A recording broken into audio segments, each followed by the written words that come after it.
let's break down the Seattle Seahawks. Let us know in the comment section in the chat who you got. Seattle Seahawks season win total over or under 7.5. So Dan, Geno Smith is out. Sam Darnold is in. DK Metcalf and Tyler Lockett out. Cooper Kupp in. They re-signed. We got Jordan Reed was re-signed. They got Ernest Jones. I got Josh Jones. What was your initial take on this line here before we go through the schedule?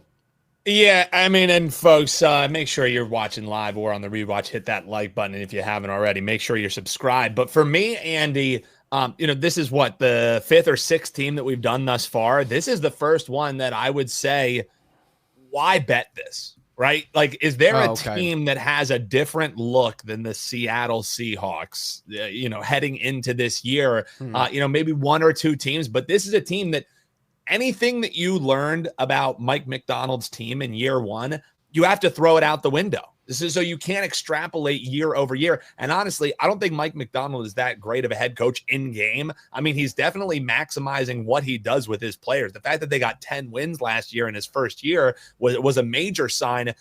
And I feel like maybe there was a little bit of a hairpin trigger on the decisions that they made in the offseason, because sure, they missed the playoffs, but they got double-digit wins in a head coach's first season with a roster that's kind of just a bunch of guys who couldn't really make it elsewhere or at least have produced for the Seahawks. So completely blowing it up and bringing in Sam Darnold, who turned into the pumpkin that we all thought he would at the end of last year. Do we get good Sam Darnold, or do we get jack-o'-lantern Sam Darnold? That's a question you cannot answer with a new team. I mean, he definitely has talent around him. Jackson Smith and Jigba took that huge step forward. He was their leading receiver last year, but a lot of that was because him and Geno Smith had a full year under their belt to get a little bit more chemistry, find what his role is. So does he take a back seat? How much of DK Metcalf not taking out the top of the defense? Sure, Cooper Kupp is a great receiver, but he's not a take the top off of the defense, right? He's get 7 or 8 catches across the middle and end up with over 150 yards. That's what Cooper Kupp does. So,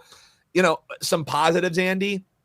Top 5 in positive rest differential. So they have some good spots, but you look at the teams they have to play. This isn't a particularly easy schedule. So 7.5 wins, sure. I just don't know how out of all the teams that we've talked about, Andy, this is one that you cross off the list. If you're in a contest, you have to pick them.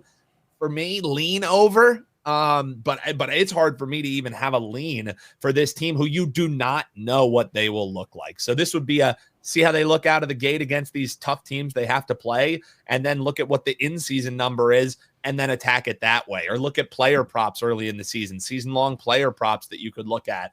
For me, you can't bet this team until you see what they actually are.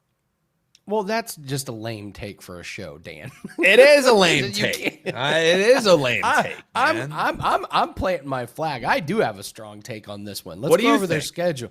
Well, let's go over their schedule, and I'll walk you through this one. So they start off home 49ers, at Steelers. Then it gets easy. Home Saints, at Cardinals, home Buccaneers. That's not easy. At Jags, who knows?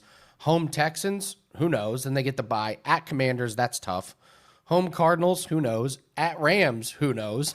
At Titans, they should be better than the Titans. Home Vikings, that's a fun game. At Falcons, home Colts, home Rams, at Panthers, at 49ers. Here's what's not baked into the line. Cooper Kupp had magic with Stafford and McVay, right?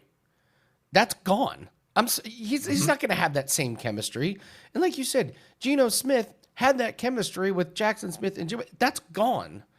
I think they took some of the magic away from some of these matchups here. This is an easy under for me. I don't buy into this team at all. Are you kidding me? Even when you were running down the schedule, you say, oh, well, this game's a toss-up. Well, this game's a toss-up. Well, this game's a toss-up. There's so many of those on the schedule, dude, that this is just a coin flip season. It's a coin flip schedule. It's a coin flip. What type of players do you get? Who knows how long Sam Darnold even plays? What's the over-under on how many games Jalen Milroe starts? Like, you can't handicap this team. So that's why, okay, sure, when you look at it from that lens, I could say easy. I don't know, Andy. Easy is strong. All right. The chat agrees with you, man. We got the strategist. He's under. Drew Grigo under. Comment below. Let us know what you think. I mean, this team overexceeded last year as expectations and got 10 wins.